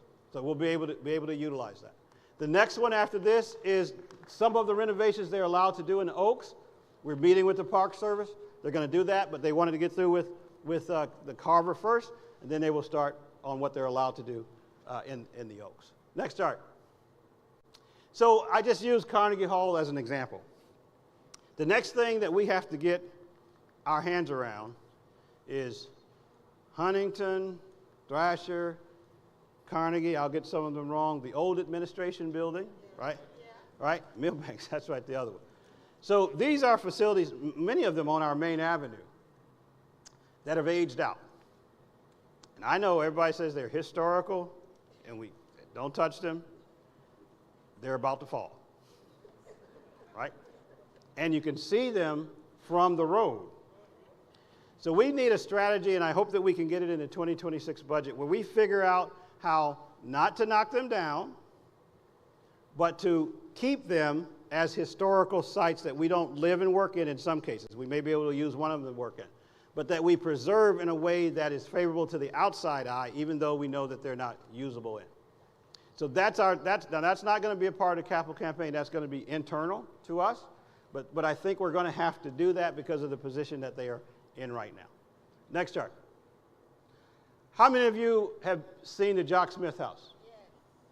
Okay, so we own the Jock Smith. I want to help. This has to go with the roommates. All right. The university was gifted the Jock Smith house, right? I grabbed Reverend Quincy yesterday, and I said, let's go to the Jock Smith house. Did we not? Yes, sir. We walked around the Jock Smith house as much as possible, upstairs and downstairs. I walked around it with the First Lady. So the Jock Smith house was given to us, but there was nothing done to preserve it, and the roof had some problems, so there's some damage inside. But here's my offer to the alumni first, but it's going to be a limited time offer. Now remember, we have the deeds. We own the Jock Smith house, so we do get some vote here. Look, you want an alumni house? I want places for our development people, and it's in the community. We'll meet you 50% of the way. But you got to come with your 50%. And it's a limited time offer. Because the longer we wait on the alumni house, the longer we wait on the Jock Smith house, the more deteriorated it will be. There are examples like that all over Tuskegee where you don't act, and pretty soon, Mother Nature blows her down, right? So if we want truly to put some substance behind the roommate of an alumni house, it's going to require an investment. We're willing to do the prep work, but we're not willing to wait for years and years to get this done. So I talked to your leader here of the Tuskegee National Alumni Association about it yesterday. Dr. Sapp is going to take lead on the project. We're either going to get it done or we're going to move on to something else. There are others, I will tell you, there are others who want to buy Jock Smith's house. We're not real estate people here at Tuskegee. We're not. And for us to hold on to something and not manage it is to watch it deteriorate and be nothing. So I agree that it's a great concept, but we're going to have to put some substance to it or we're going to have to move on. I think that's fair enough, okay? But, by the way, it would make a great house with refurbishment. And it would be in the city, and it would be a central place for alumni, right? It would be a central place for our folks that are doing development to work, and it's in the city, so we're doing our part in the city to make properties look good. Conceptually, it will work, but it takes capital to do it. All right, next chart. Human capital, I just want to quickly tell you about some of the moves that we've made, and we'll be done. All right, next chart. You already met our Chief Academic Officer, Dr. Charm, and Dr. Hargrove is now over in our engineering building. Next chart. Mr. Odom is our Senior Comptroller and also doing everything on our budget, and we're doing a national search for our Senior Vice President, CFO, Business and Economic Development. Next chart. We're on a national search for a new Chief Information Officer, and Mr. Abraham is working on our help desk and technology research. Next chart. You all met Bobby. You met Bobby right over here. You already met Dr. Brown. They are new to our staff, still kind of new, I think. Next chart. A.L. Fleming, who will be here, I believe, next week, close, 1st of April, is our new Chief of Development. So this is the guy running the capital campaign. He has significant experience. He's worked for Thurgood Marshall College Fund. He's worked at Albany State. He's worked at a school in North Carolina. And he's excited about coming. By the way, he wants to live in Tuskegee. but I got to find a place for him to live in Tuskegee. but he wants to live in Tuskegee. He has a 2-year-old. Look, he's got the energy that we want. I am excited about getting AL here. All right, next chart. TU Global Campus is an open search that we haven't landed yet.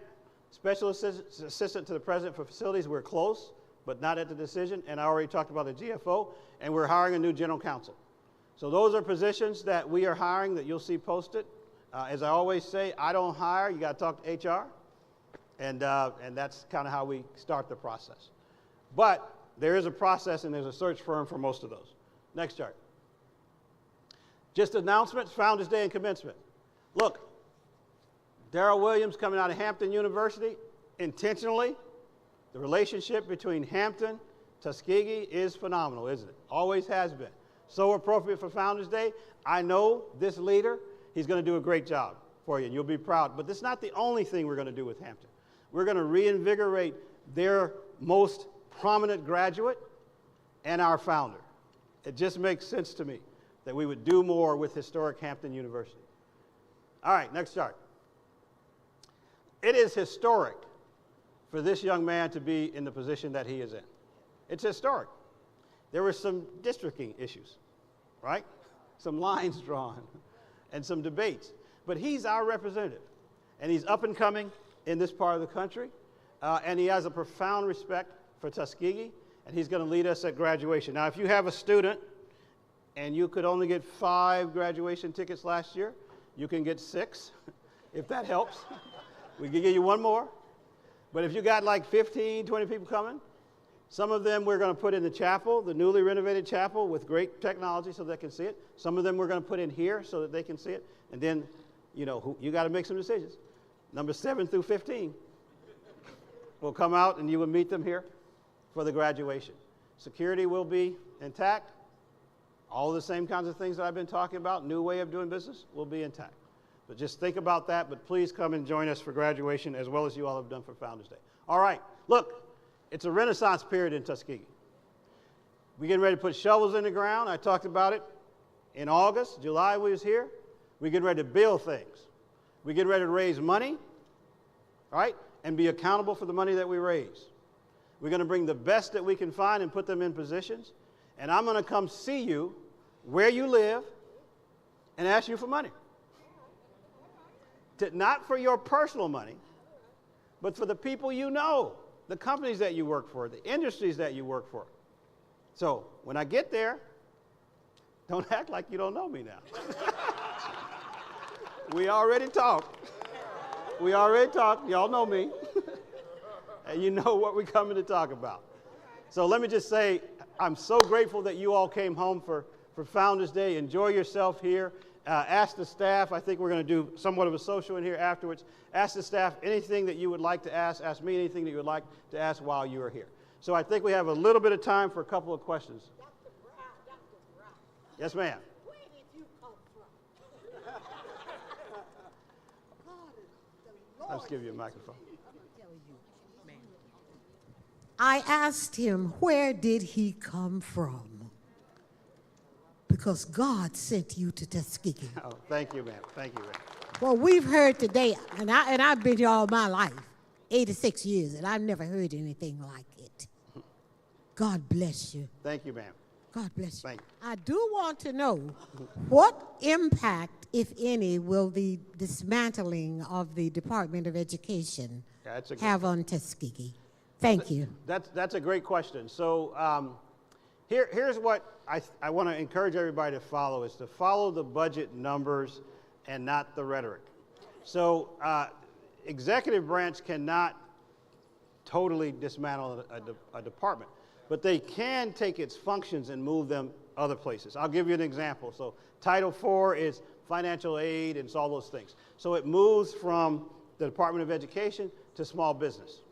Right? And you go, well, what's the relationship? Well, small business does a lot of small business loans, and the thought is that they could do the student loan industry. Here is the unknown impact, but I think it's possible. Bureaucratically, people who get loans and have them serviced can expect some disruption in that service because of the lack of expertise on the other side.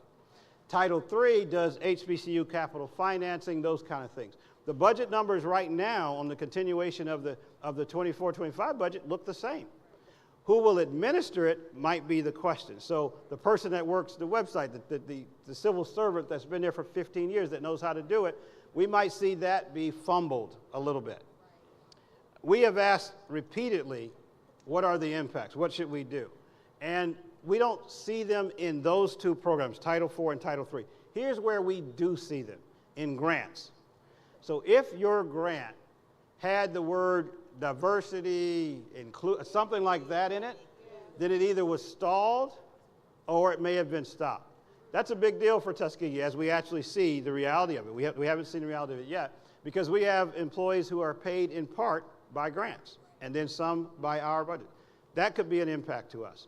But I don't want to state it before we actually see it in the budget numbers, but that we're watching and we're concerned about. But our answer to this is to be vigilant and to speak up as soon as it happens. If you remember, there was this concept that somebody had that you didn't need to teach about the Tuskegee Airmen anymore. You remember that? And it was all in the papers. We did speak up as quick as we could. We wrote back to those articles, and suddenly it was a mistake, something we never intended to do. So I think our job is to be vigilant. We had that same thing happen with our 1890 scholarship. So 1890, we're an 1890 university.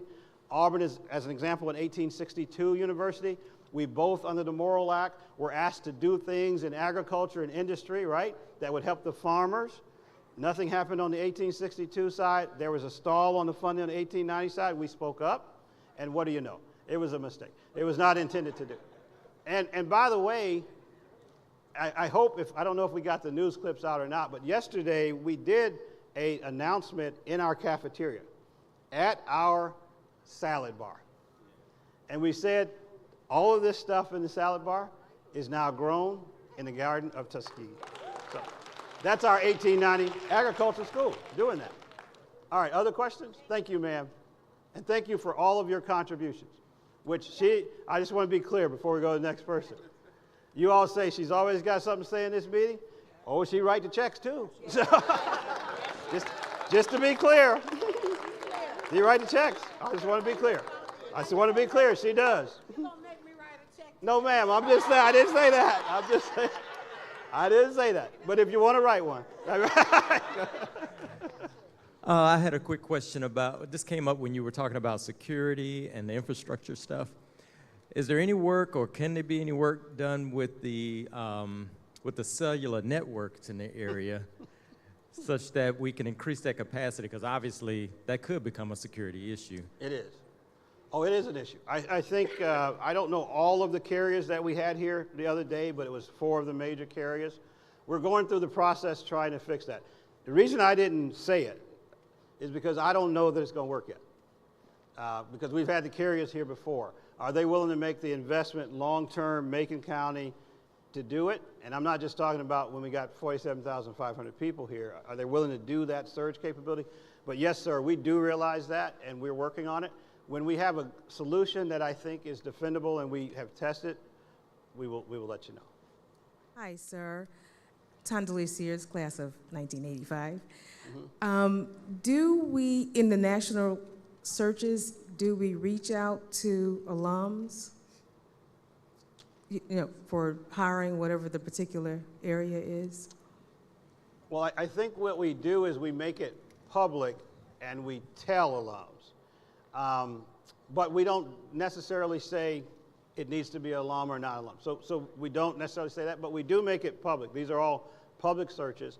And we do try on our communications when we put something out to kind of put it out one day earlier with the alums as well. So we will double check our efforts to do that. What we should be doing in our communications protocol is telling our trustees, then telling you all, and then telling the public, if that helps. Yeah. Yes, ma'am. Thank you so much, Dr. Brown. I'm Dr. Loretta Hicks, the president of the Tuskegee University National Nursing Alumni Association. And I noticed that you did not mention our new dean for the School of Nursing and Allied Health. So I want to first say thank you for that selection. It was an excellent choice, and we are all happy, and we are really standing behind and with her and looking forward to her success. So thank you for that selection. Yes, ma'am. I do want to bring up one subject. I have a very good friend whose son, as a freshman here at Tuskegee, passed away as a result of an auto accident.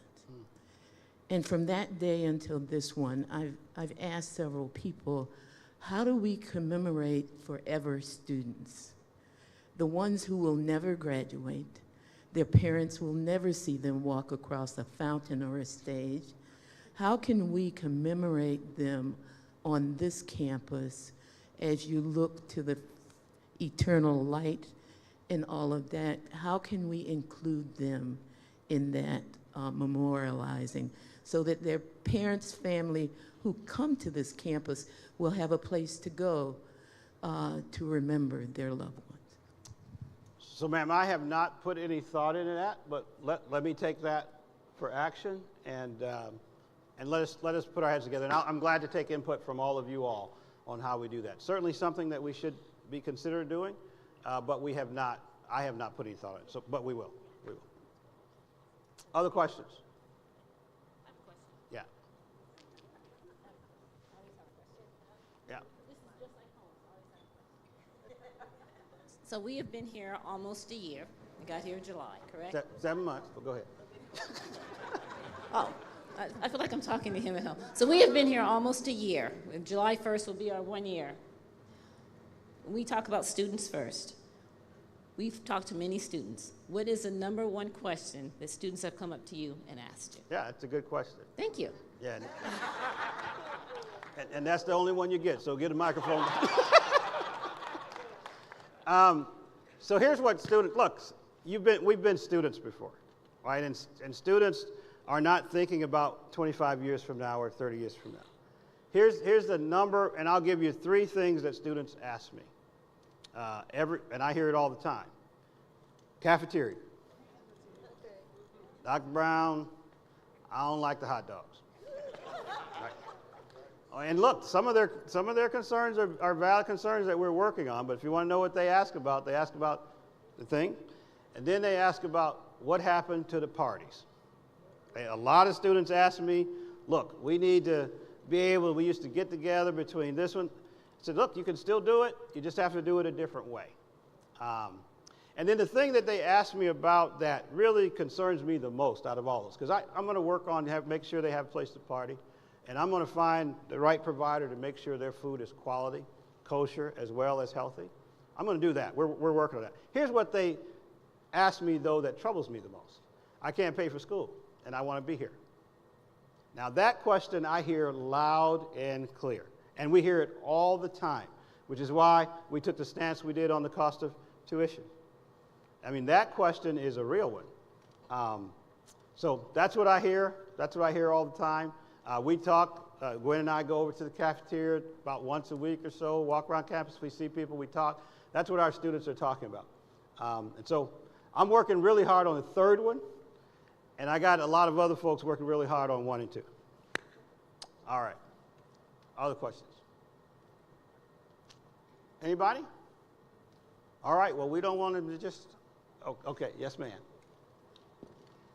I'm reading a question from another alum who couldn't be here. All right, they on the camera over there? All right. My question is, what are we doing to support our international students under the current administration, and what are we doing to protect all students to allow freedom of speech without fear of arrest? So there is no freedom of speech issue at Tuskegee. I would love to hear because these students aren't afraid of anything. They say, I don't know of them having any constraints at all. Maybe someone can tell me if there is, but our students speak on freedom of speech all the time. We have students who have beliefs one way or the other, and we do not constrain that at all. We think that's part of the academic process, and they do so. They do so. They just had elections. Free elections. They've elected their future student body, their future queens. They're doing that in a very robust way. But I would say on our international students, I've met with them, I think, 3 times now, and I can tell you their concerns. Their concerns are they land in Atlanta, and there's nobody there, and they may not have a car, and they get to Tuskegee, how do they get around? Their other concern is they live off campus and they don't believe they have the same degree of security. It's a valid concern. So we've talked to the city about that, about patrolling the areas, and that has a lot to do with Tuskegee Village and who we are doing it with. The other thing, though, is what they participate in, and sports and those kind of things, right? What they participate in. And I would add how we can help them go from master's degree to doctoral degrees. Remember, most of our international students are, in fact, research students and those kind of folks. And so we're doing things to help on the tuition side through institutional aid on that part.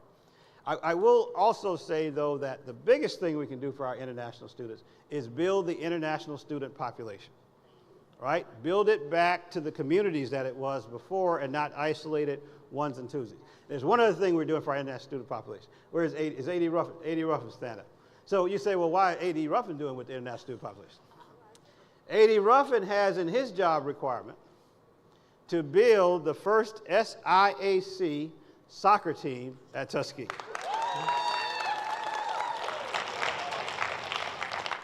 He's gonna do it too. He's gonna do it. He's already thought about the plans, the location, and we're excited about that because a lot of our international students are interested in it, and many of our American students as well. It's a growing sport, and if somebody in SIC was going to be first to field a soccer team, why not Tuskegee? All right. Other questions? Yes, sir? Yes. Yes. Sorry, my bad. Excuse me for not being in the population of the majority here, but we appreciate you welcoming our alumni back. I'm actually with my grandparents right now. My name is Lauren Glenn. I'm a third-year construction science student, and I would like to ask, with the audience that you have now, our alumni, as well as maybe a couple of students, in the next 10 years, with all of the information that you have presented us, what are you looking forward to the most? Really, that's a great question. That's the kind of students we got at Tuskegee. They ask them two-phase, good, well-written, well-spoken questions, right? Here's what I'm looking at in 10 years. A high research-based university where the total population is double what it is now, some of whom are here in person and some of whom are serving us through the Tuskegee University Global Campus, where our enrollment still is about at 35%, and the quality of that 35% is even higher because of the volume of people who know the Tuskegee story and want to come here.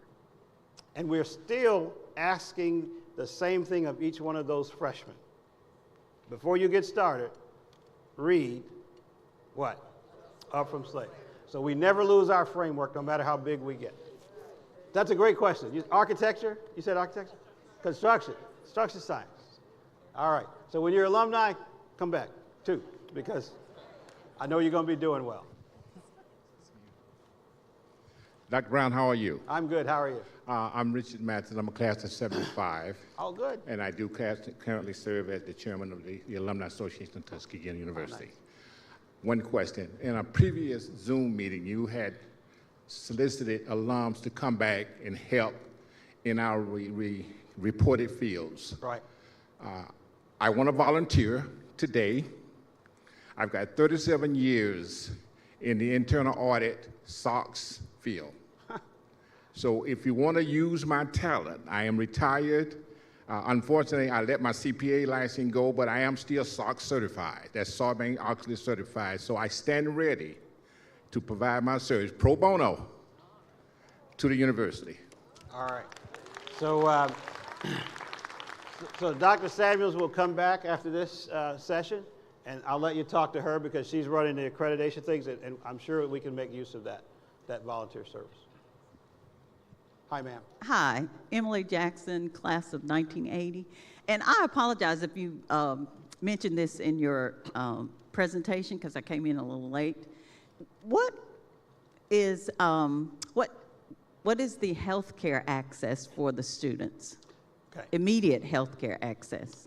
So we have gone to a full-time nurse and augmented that section for our immediate care during the week, and an ambulatory support, especially when we have events. But we are still dependent on the city after 5 o'clock on a Friday to get emergency care from our right outside the city areas.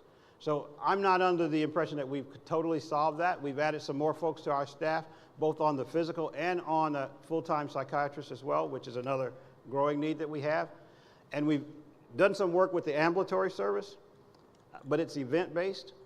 And so we are still after 5, I think it's between 5 o'clock on Friday and the start of work on Monday morning, where I think we have the biggest vulnerability for being dependent, totally dependent on not the Reed Center, but literally the next city over, which is in 20 minutes. So we haven't totally figured that out yet.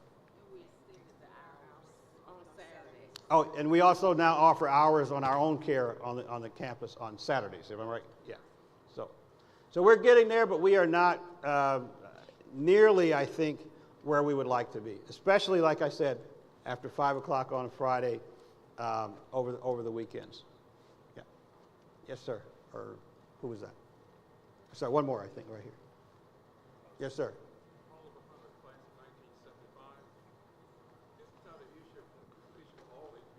Okay.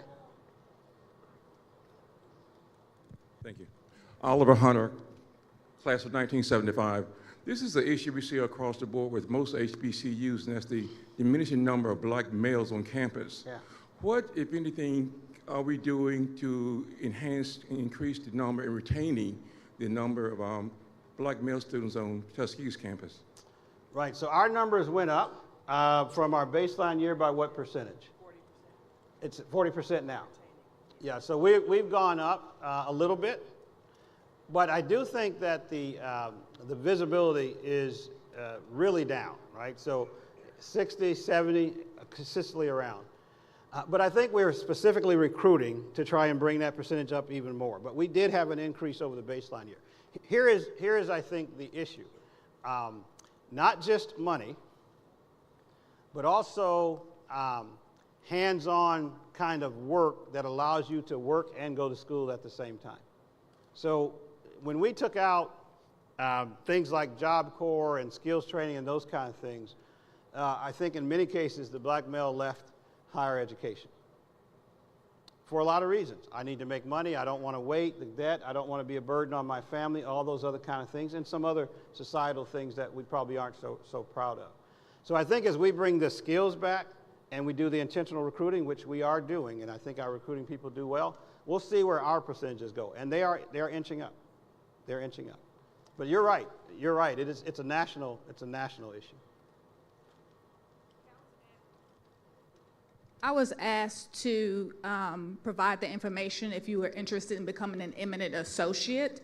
So if you will contact the Office of Alumni Affairs, we can either email you an application or mail you an application in the mail.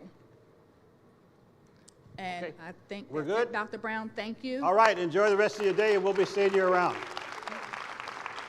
So if you'll remain seated, we will go into the reception. The Perkins staff, if you can lead us into where everyone